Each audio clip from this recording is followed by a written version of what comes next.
that I'm like psychotic, like literally psychopath, sociopath, something like that.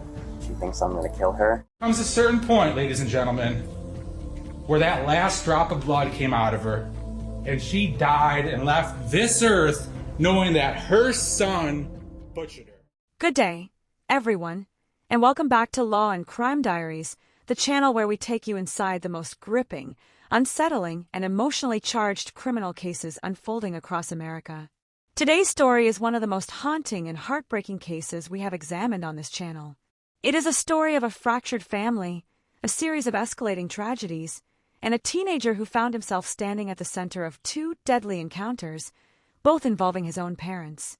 Before we continue, please like this video, subscribe to Law and Crime Diaries, and turn on notifications so you never miss our deep dives into the cases that raise the hardest questions about truth, trauma, and justice. Your support helps us continue bringing you investigative stories that matter. Now, let us step into the life of Collin Griffith. What was your dad passed? Sorry to hear that, by the way. 7 months. He attacked me, my dad, and when he did, he tried to kill me with a knife, and then it was in Oklahoma, and he died. I shot him. A boy whose world seemed to fall apart long before his 17th birthday. For most of his childhood, Collin lived with his father, Charles Robert Griffith, in Oklahoma. But this was not a typical father-son relationship. Those who knew the family described years of emotional tension, strict discipline, and escalating volatility.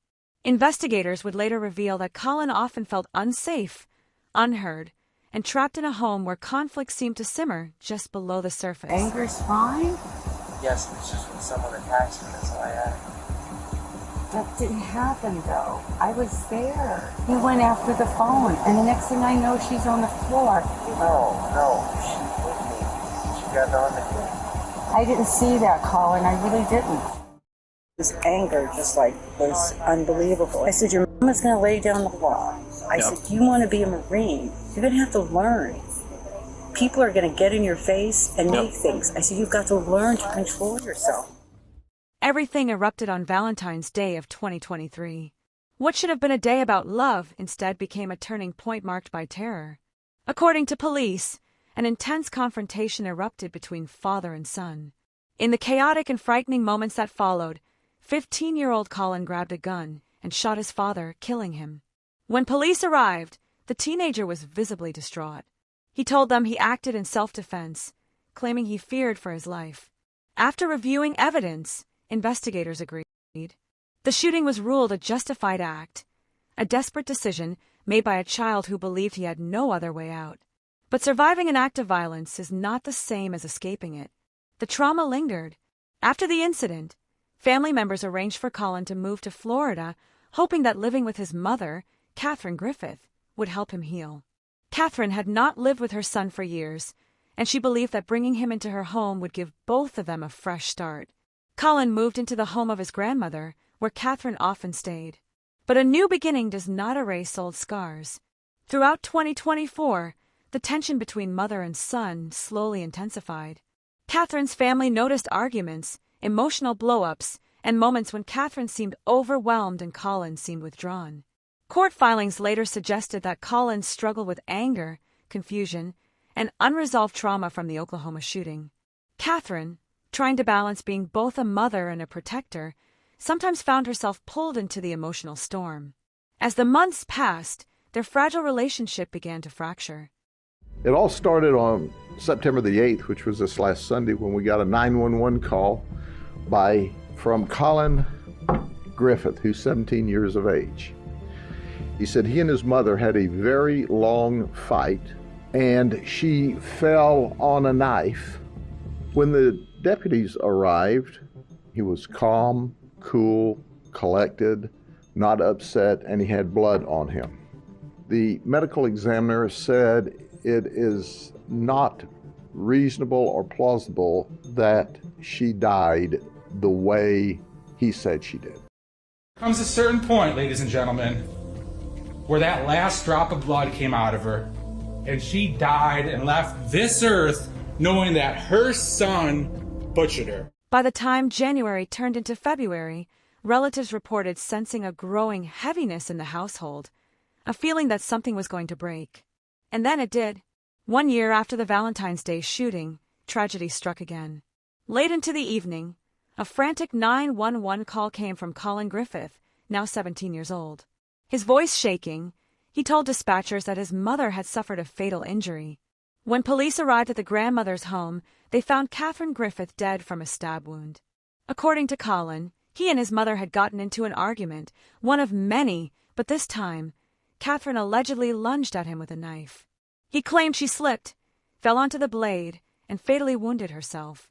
It was almost too surreal to believe. 2 violent deaths, 2 parents gone, and the same child in the middle of both incidents. But Florida investigators did not accept his explanation, not this time.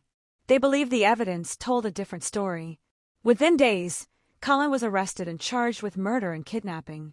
Prosecutors alleged that Colin restrained his mother, preventing her from leaving the room during the altercation.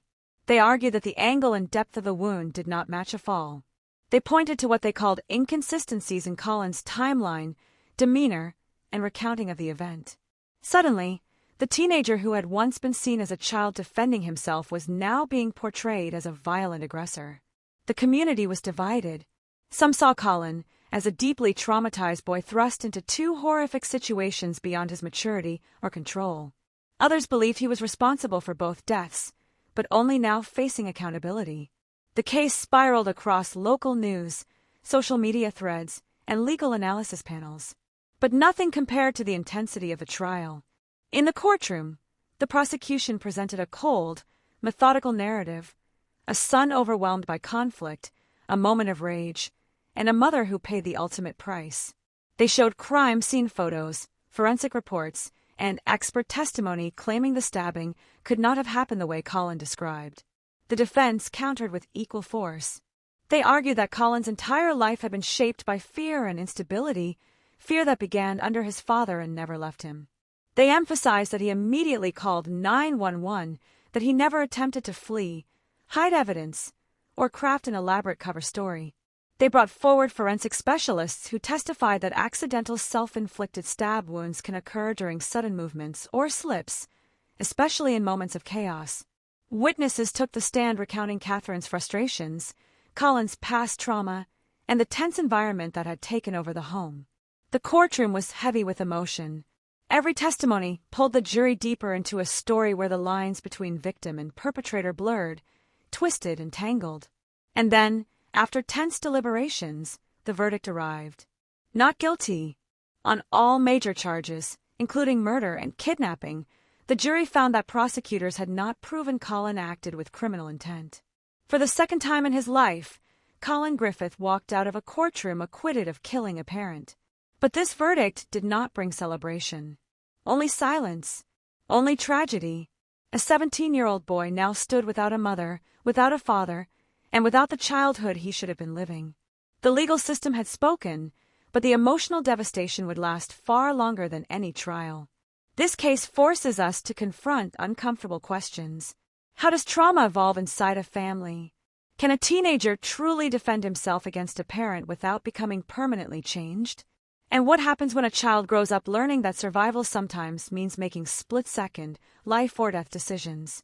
For Collin Griffith, the answers will follow him forever. Thank you for watching this episode of Law and Crime Diaries. Please like this video, subscribe to the channel, and turn on notifications so you never miss our in-depth breakdowns of the cases shaping the nation's conversation around crime and justice. We appreciate your support, and we will see you next time as we continue to uncover the truth, one case at a time.